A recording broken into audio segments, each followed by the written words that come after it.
تمہیں مدہوش جو کر دے وہ جادو ساتھ لایا ہوں تمہارے چاہنے والوں. سنیں گے دوستو عمران پرتاپ بڑی کی نظم. سے پہلے بتا دو دوستو یو پی بارہ بنکی میں ہندوتوادی راجو داس نے دیا بھڑکاؤ بھاشن، بولا اسلام دھرم کے ماننے والے سبھی آتنکوادی ہے. چلیے پہلے سنیں عمران پرتاپ بڑی کی نظم. تو آپ سے گزارش ہے ویڈیو کو لائک کیجیے اور چینل کو ضرور سبسکرائب کیجیے. تمہیں مدہوش جو کر دے وہ جادو ساتھ لایا ہوں تمہیں مدہوش جو کر دے وہ جادو ساتھ لایا ہوں تمہارے چاہنے والوں کے آنسو ساتھ لایا ہوں تمہارے چاہنے والوں کے آنسو ساتھ لایا ہوں. میرے پردیسیوں سوغات دینے کے لیے تم کو میں اپنے گاؤں کی مٹی کی خوشبو ساتھ لایا ہوں میں اپنے گاؤں کی مٹی کی خوشبو ساتھ لایا ہوں. بہت شکریہ. آپ نے جو داد دی ہے اس میں میرے بال بچے پل جائیں گے جو بھی پیدا نہیں ہوئے ہیں. بس تھوڑی سی آپ کی اور محبت شامل ہو.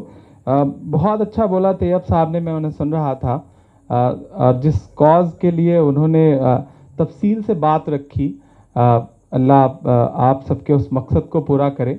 میں بہت چھوٹا ہوں، میری کوئی بڑی حیثیت نہیں ہے، لیکن اس میں بھی اپنی طرف سے تعاون کرنا چاہتا ہوں. سہیل بھائی، آج کے اس مشاعرے میں میرا جو بھی نذرانہ ہے میں اس مسجد کی تعمیر میں اسے ڈونیٹ کرتا ہوں. یہ میری طرف سے اعلان ہے. میں 4 مصرے پڑھتا ہوں صاحب کے.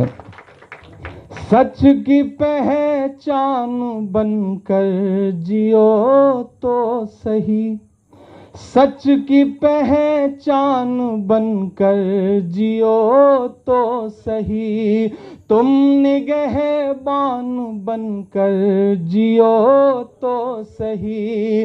یہ زمانہ ادب سے جھکائے گا سر، تم مسلمان بن کر جیو تو صحیح، تم مسلمان بن کر جیو تو صحیح. پچھلے دنوں میرے یہاں ایک سنگر ہیں سونو نگم صاحب، انہوں نے ایک بیان دیا تھا کہ اذان ہوتی ہے تو کان میں بڑا درد ہوتا ہے.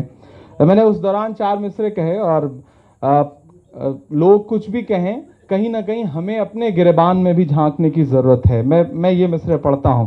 تم مسلمان بن کر جیو تو صحیح، رب کی راہوں میں فریاد تو کیجئے، مشکلوں میں اسے یاد تو کیجئے، مشکلوں میں اسے یاد تو کیجئے.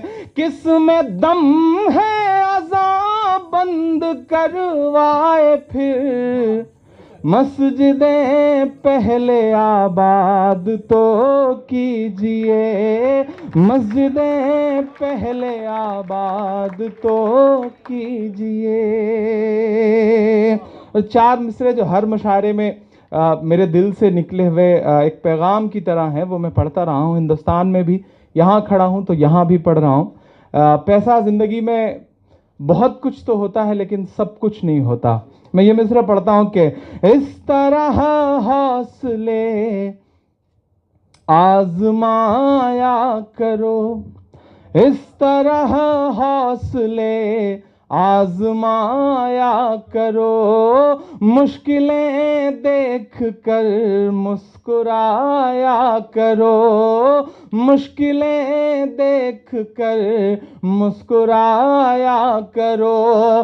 2 نوالے بھلے کم ہی کھایا کرو، اپنے بچوں کو لیکن پڑھایا کرو. دوستو عمران پرتاپ گڑھی کی نظم سننے کے بعد آپ اپنی رائے میں کیا کرنا چاہتے ہیں وہ نیچے کمنٹ باکس میں ضرور بتائیں. آئیے دوستو دین کی بات سے کچھ مسائل سنتے ہیں. فرائض و واجبات کے متعلق بعض ضروری مسائل. مدرک پر قرات واجب نہیں. مدرک پر قرات نہیں. امام کی قرات سب مقتدیوں کی طرف سے کافی ہے، اور امام ابو حنیفہ رحمۃ اللہ علیہ کے نزدیک مقتدیوں کے امام کے پیچھے قرات کرنا مکروہ ہے. مسبوق کو اپنی گئی ہوئی رکعتوں سے ایک یا دو رکعت میں قرات کرنا فرض ہے. حائل یہ ہے کہ امام کے ہوتے ہوئے مقتدی کو قرات نہ کرنا چاہیے. ہاں مسبوق کے لیے، کیونکہ اس کی گئی ہوئی رکعتوں میں امام نہیں ہوتا، اس لیے اس کو قرات کرنا چاہیے. سجدے کے مقام کو پیروں کی جگہ سے آدھ گز سے زیادہ اونچا ہو جانا چاہیے. اگر ایک بالش سے زیادہ اونچے مقام پر سجدہ کیا جائے تو درست نہیں. ہاں اگر کوئی مجبوری ہی پیش آ جائے تو جائز ہے. امام کو فجر کی دونوں رکعتوں میں اور مغرب اور عشاء کی پہلی دو رکعتوں میں اور جمعہ اور عیدین اور تراویح کی نماز میں اور رمضان کے وتر میں بلند آواز سے قرات کرنا واجب ہے. منفرد کو فجر کی دونوں رکعتوں میں اور مغرب و عشاء کی پہلی دو رکعتوں میں احتیاط ہے، چاہے بلند آواز سے قرات کرے یا آہستہ آواز سے. آواز بلند ہونے کی فقہا نے یہ حد لکھی ہے کہ کوئی دوسرا شخص سن سکے، اور آہستہ آواز یہ حد لکھی ہے کہ خود سن سکے دوسرا نہ سنے. امام اور منفرد کو نماز ظہر اور عصر کی کل رکعتوں میں اور مغرب و عشاء کی اخیر رکعتوں میں آہستہ آواز سے قرات کرنا واجب ہے. جو نفل نمازیں دن کو پڑھی جائے ان میں آہستہ آواز سے قرات کرنا چاہیے، اور جو نفلیں رات کو پڑھی جائے ان میں احتیاط ہے. منفرد اگر فجر مغرب عشاء کی قضا دن میں پڑھے تو ان میں اس کو آہستہ آواز سے قرات کرنا واجب ہے، اور اگر رات کو قضا پڑھے تو اس کو احتیاط ہے. اگر کوئی شخص مغرب یا عشاء کی پہلی دو رکعت میں سورہ فاتحہ کے بعد دوسری سورت ملانا بھول جائے تو اسے تیسری یا چوتھی رکعت میں سورہ فاتحہ کے دوسری سورت پڑھنی چاہیے، اور ان دو رکعتوں میں بھی بلند آواز سے قرات کرنا واجب ہے، اور اخیر میں سجدہ سہو کرنا واجب ہے. نماز کی بعض سنتیں. تکبیر تحریمہ کہنے سے پہلے دونوں ہاتھوں کا اٹھانا مردوں کو کانوں تک اور عورتوں کو شانوں تک سنت ہے. عذر کی حالت میں مردوں کو بھی شانوں تک اٹھانے میں کچھ حرج نہیں. مسئلہ تکبیر تحریمہ کے فوراً بعد مردوں کو ناف کے نیچے اور عورتوں کو سینہ پر ہاتھ باندھ لینا سنت ہے. امام اور منفرد کو سورہ فاتحہ کے ختم ہونے کے بعد آہستہ آواز سے آمین کہنا، اور قرات بلند آواز سے ہو تو سب مقتدیوں کو بھی آہستہ آمین کہنا سنت ہے. رکوع میں مردوں کو دونوں ہاتھوں کا پہلو سے جدا رکھنا سنت ہے. قاعدہ میں دونوں ہاتھ زانوں پر ہوں، انگلیوں کے سرے گھٹنوں کے قریب ہوں، یہ سنت ہے.